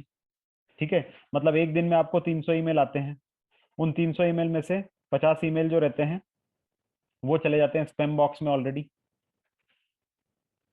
वो चले जाते हैं स्पैम बॉक्स में ऑलरेडी, और उसमें से 10 ईमेल में ऑफर नाम का कीवर्ड प्रेजेंट था। तो बस इसके बेसिस पे ये प्रोबेबिलिटी निकाल लो, आपको कुछ नहीं करना है इसमें, आपको कोई प्रोबेबिलिटी निकालनी नहीं है by the way, direct naive Bayes algorithm का फॉर्मूला लगाना है आपको तो काम खत्म हो जाएगा। बट मैं आपको बेसिक प्रिंसिपल समझा रहा हूँ पीछे। तो अगर ईमेल जो था वो स्पैम था तो स्पैम ईमेल में ऑफर प्रेजेंट होने की प्रोबेबिलिटी क्या है, अगर आपने ये निकाल लिया तो ये निकालने के बाद इस फॉर्मूले के थ्रू आपको अपोजिट वाली प्रोबेबिलिटी, मतलब अब नया जो ईमेल आया है वो नया ईमेल जो आया है उसके अंदर ऑफर वर्ड प्रेजेंट है। अब इसमें ऑफर वर्ड प्रेजेंट है तो क्या ये इनबॉक्स में जाना चाहिए या स्पैम में जाना चाहिए, ये आप पता कर पाएंगे। ठीक है, यानी प्रोबेबिलिटी क्या है इसके स्पैम होने की, ये आपको पता चल जाएगा। तो ये निकालने के लिए क्या करते हैं आप, ये निकालने के लिए आपको जो भी आपके पास पुराने ईमेल्स थे उसके ऊपर ट्रेनिंग होती है, वो लर्न करता है, और लर्न करने के बाद ये देखता है कि भाई मेरे पास टोटल 1000 ईमेल्स थे, उसमें से 50 स्पैम में 500 स्पैम थे, और उन 500 स्पैम में से करीब 30 ईमेल ऐसे थे जिसके अंदर ऑफर वर्ड प्रेजेंट था। तो उससे प्रोबेबिलिटी, अगर ऑफर वर्ड प्रेजेंट है तो उसके स्पैम होने की प्रोबेबिलिटी कितनी बनती है। तो अगर ऑफर वर्ड प्रेजेंट है, probability of presence of an word offer given a spam email, spam email में ऑफर वर्ड प्रेजेंट होने की प्रोबेबिलिटी ये है। तो फिर नया जो ईमेल आएगा उसके स्पैम होने की प्रोबेबिलिटी क्या होगी अगर उस ईमेल में ऑफर हो तो, मतलब ये निकाला और उसके बेसिस पे ये निकाला। ठीक है, इसमें से कुछ भी मैथमेटिकल कैलकुलेशन आप लोगों को नहीं करना है, पहले बता रहा हूं मैं आपको, तो सीधा सिंपल सा एल्गोरिदम रन करना, वो सब पीछे पीछे ही कर लेता है।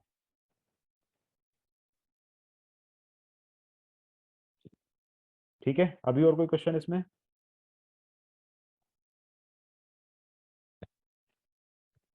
Any doubt, any question?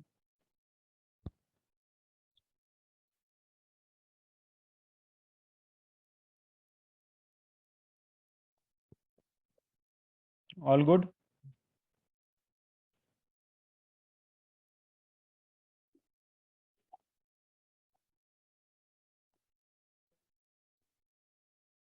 Guys कोई क्वेश्चन हो तो पूछो फटाफट।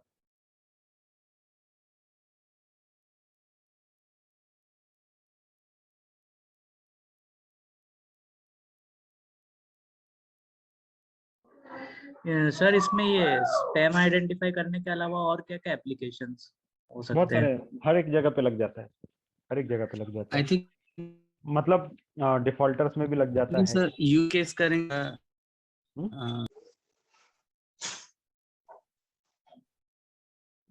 पूछो क्या पूछ रहे थे।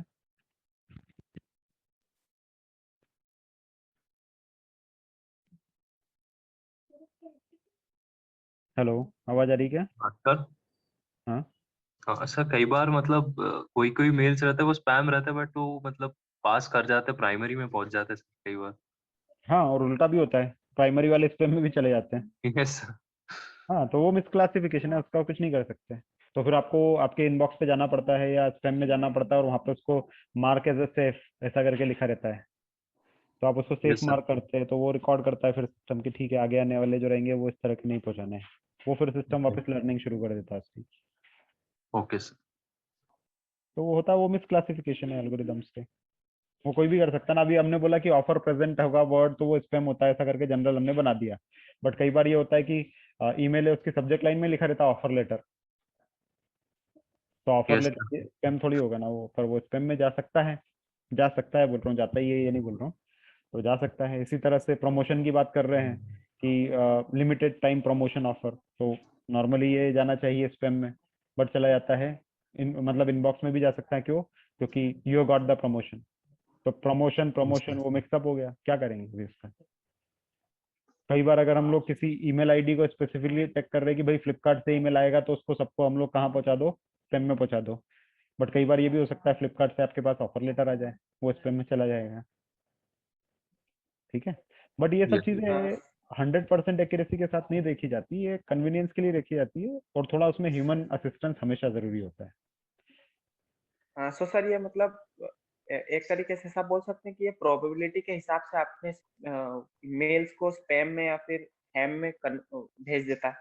करेक्ट ना। तो अभी एक बात मेरे को बताओ कि दिन में आपके पास 100 ईमेल आते हैं, उन 100 ईमेल में से मतलब 100 ईमेल ऐसे आते हैं जिनमें ऑफर लिखा रहता है, और उसमें से 99 ऐसे होते हैं जिनमें वो सारे के सारे स्पैम है।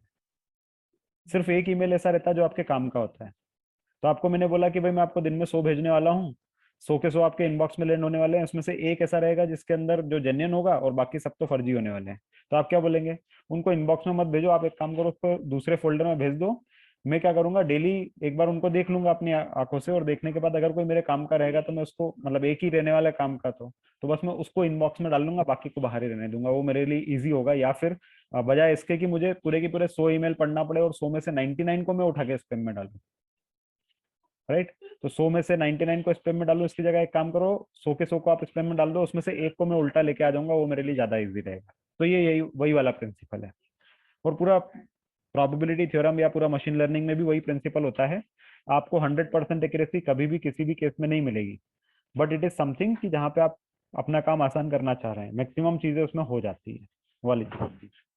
ये कोई कोडिंग नहीं है कि भाई आप A+B करोगे तो हर बार आंसर जो, मतलब अगर आप 5+3 करोगे तो हर 5+3 करोगे तो हर बार आपको आंसर 8 ही मिलेगा। ऐसा कभी नहीं होता इसमें। वो है नहीं ना ये कि 5+3 करोगे तो 8 ही आने वाला है हर बार। ये एक उसके ऊपर है कि कैसा डेटा आ जाएगा आपको खुद को नहीं पता, कैसी चीजें आ जाएगी आपको खुद को नहीं पता। तो आप जस्ट उसके अंदर ट्राई कर रहे हो कि ज्यादा से ज्यादा जनरलाइज करने की चीजों को। ठीक है।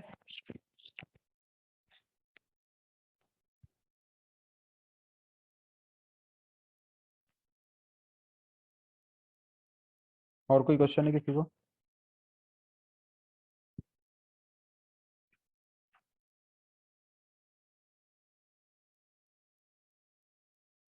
All done? No question? Yes sir. चल, तो अभी हमारा न्यू बेस एल्गोरिदम और KNN दोनों हो गया। बट आज बहुत ज्यादा थ्योरी हेवी हो गया है डिस्कशन हम लोगों का, बहुत सारी थ्योरी हम लोगों ने पढ़ ली है। तो I will try to avoid running the use cases of it. नहीं तो मेरे पास यूज केसेस थे इनके रन करने के लिए, बट वो बहुत ज्यादा हेवी हो जाएगा आज के लिए। तो आज मैं थोड़ा आप लोगों को रूम दे रहा हूँ, थोड़ा डाइजेस्ट करने का, चीजें समझने का, गो थ्रू करने का। तो आज हम लोग यहीं रुक रहे हैं। आप को जितना कल मैंने कंफ्यूजन मैट्रिक्स और बाकी के मैट्राइसिस के बारे में बताया और इनके बारे में पढ़ाया, थोड़ा सा इसको पढ़ो। पढ़ने के बाद और समझने की कोशिश करो, डाइजेस्ट करने की कोशिश करो। नेक्स्ट वीक जब हम मिलेंगे तो हम KNN न्यूवेस दोनों का केस स्टडी रन करेंगे, और फिर साथ में cart, that is classification and decision tree, और रैंडम फॉरेस्ट पढ़ेंगे। तो वो 2 एल्गोरिदम और हम लोग अगले वीक में पढ़ेंगे, ठीक है? All right, and then sir ये सब क्लासिफिकेशन में ही चल रहा है? सब क्लासिफिकेशन के एल्गोरिदम से, classification algorithm, logistic regression, KNN, naive Bayes, फिर कार्ट आएगा, मतलब कार्ट या डिसीजन ट्री, रैंडम फॉरेस्ट, फिर उसके बाद बैगिंग बूस्टिंग आएगा, और भी बहुत सारे एल्गोरिदम आएंगे, तो करीब 7 से 8 एल्गोरिदम रहेंगे जो इसी पे ही वर्क करते हैं, है ना?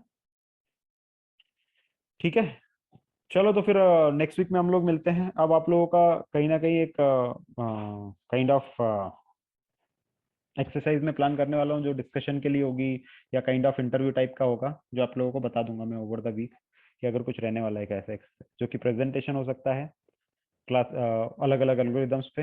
हाँ, वो एक ज़्यादा बेटर होगा।